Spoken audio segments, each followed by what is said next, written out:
ginapanawagan ko, ari naman ako to subongo, nagapungko. Kay oras sa tali, isang inogpuli bala, kay Diop, tapos ng baw, kay daw katimprano, kay pauli, kaya nagpungko ako anay eh. Tapos sa pagpungko ko, mga musta ko da sa mga Ilonggo, bisan mga hindi Ilonggo, kung gusto nyo mamati, isang ako niya balano, niligay nun. Na ginimbita ko kamo dan tawa lang ninyo yung video ko kay magilungganay kita sa subong nga hapon na ari ko diya gapong ko tanawa. Gusto nyo makita ang palibot na sa likod ko lang, ayan o, di ba may mga tanom aragoy daw, may lamok sa talinga ko. Ang talinga sa Ilonggo, ano, sa Iligay nun, Ilonggo, may tao na iya mo, Iligay nun, gali, ng ano, dulunggan. Niyara ko da sa mga fans, hindi fans na pantalon, na katulad nito, hindi yan, mga fans. F-E-E-N kasi may na ako sa ano pronunciation ba. Ano guys, ang balita, may balita na kamo sa ako na po wala pagdiapo na. Ang gusto ko lang matabo mag-Ilongguhan na kita. Ilonggo. Wala nang ko katabi na Ilonggo, wala man ko katupad na Ilonggo. Kundi hambalanon lang niligay nun.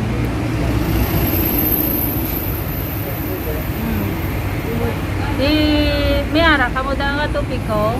Ako wala giapo. Miyara dali ko tupik ko. Ang trending ngayon si Tikla at saka si Michelle. Ambot na natabo sila man. Bayad lang na sila. Amo ginaya kay ano. Pag mga sikat ka ba nang ano ma-trending ka talaga. Ma-trending ka gid ya. Baga kalipat ko nga ka Ilonggo, Tagalog man ko yaman. Parang Tagilog. Diragali sa Iloilo baw. Ang inyo da nga Kasimanwa. Amo na gali siguro nga ginapresenta sa ato na Miss Universe. Sino nga ang pangalan nunan? Nalipatan ko.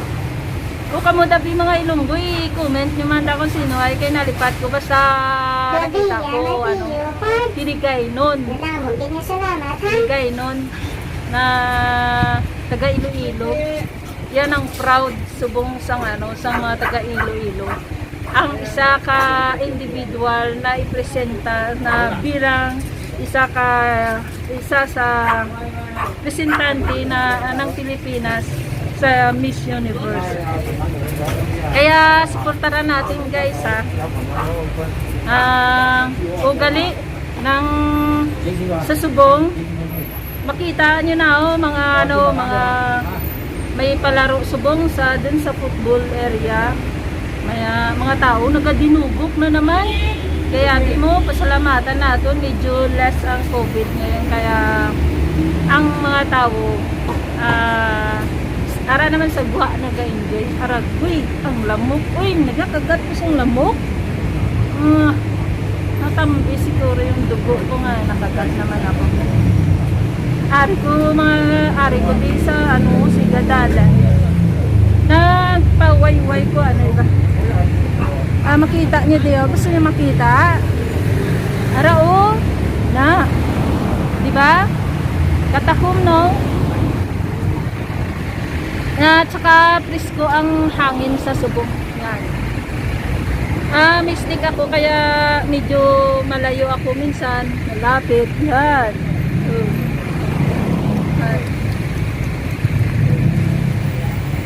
Kay dugay-dugay mapuli na ko kay madulom damo. Di lamok bala. Lamok. Lamok na pangagat. Nakagat niya ko.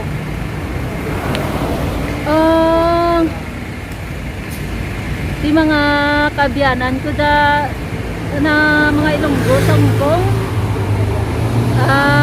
magkalong ka mo perni ha. Along ka mo sa ano sa matag adlaw sang atong kabuhi bilang isa ka OFW sa Hong Kong. Dito ako nami mag-istoryahanay kita. May mga ano kasi dito, may mga lola at lola sa tupad ko na gabantay sa hila iro. Sa hila ido.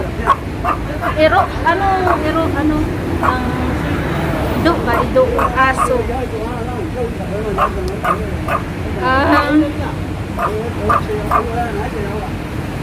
Yalain lang kasi kayo may kapangagat hindi sa ako niya lamok yan. Ano di ako mayaman. Imbis na namin di tani pungko-pungko takag mag-istorya na iba para makahimo makatupiko tas ang nani. Kaso lang ginakagat ko sang lamok. Lamok di pala sa ano sa mga tanong siguro. Kita nyo?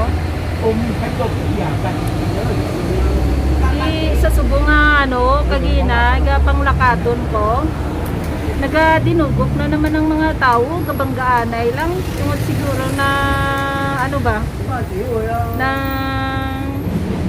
less na lang yung COVID kaya ga-enjoy na naman yung tao sa agwa. Naidlaw man sila sa ano mo, naidlaw man sila sa agwa, na-miss nila. Sa kadugayon pala nga, napriso sila sa ano, sa sitwasyon na balay lang. Na ano ba, nalimitahan ang ano ang pag-explore ng kada tao. Kaya ang sa tanan ng mga OFW sa Hong Kong na nag-day off. Kanya-kanya tayo ano no, destination. Ang saya no. May ara nga bala na kamo da kung ano ang inyo da enjoyment. Basta enjoy lang kayo at saka ipagkalimtan ng ano ang maging maayos.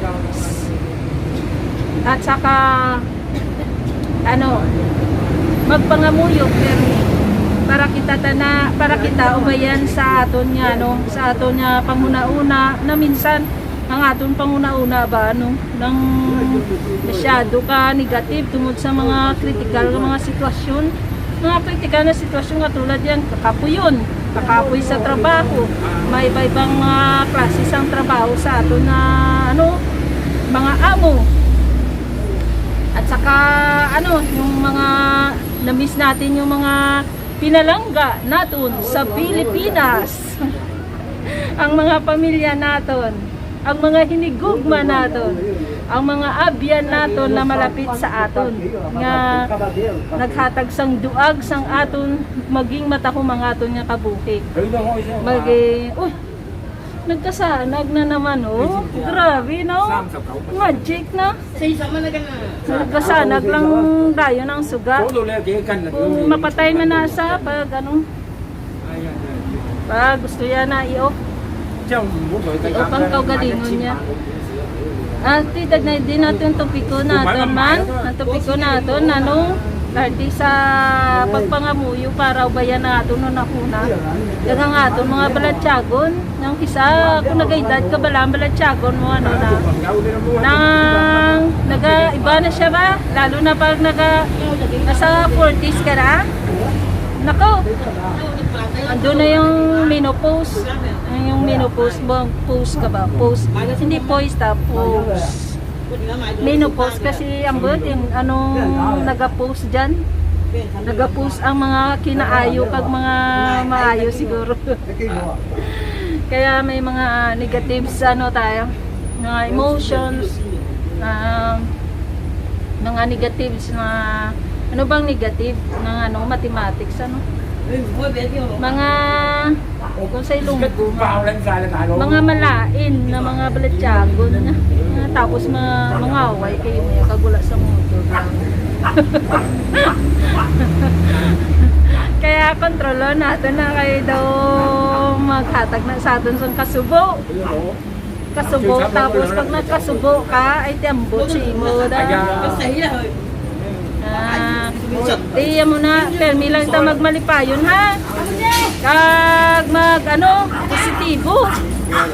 Mathematics yun. Ano bang positibo sa Ilonggo man? Nang isipon lang natin ang maayo. Ganun na. Tapos mga muyo ta permi. Ano ba ang klase sa pangamuyo man? Yung kasi limitado ngayon yung mga pagkadto natin sa simbahan, sa atong mga grupo. Kaya na gani mag-istorya, na lang tayo kag mag-istorya ta sa Diyos. Paano natin istoryahon ba ang Diyos? Depende na sa atin kung paano tayo paano ang aton nga way sa istorya sa Ginoo. Buti sige na kay daw nalawig na nga po na balaton. Kung gusto nyo sa sunod na naman. Kaso lang wala ka mo nag-comment na sa ako na section sa video. Kaya wala ako nakaisip sa topic ko na pwede natin pag-istoryahan. Ay dapat pag-istoryahan natin kung anong inyong comment, tagi pamangkot, yung bagambalan, kag mga hinuring hubing. Mas naman yan natin ya. Sige na, kay kinakagat ko di sang lamo, pasakit di ka makatul na. Sige na, bye-bye na. Sige guys. Bye. Pakit mo na.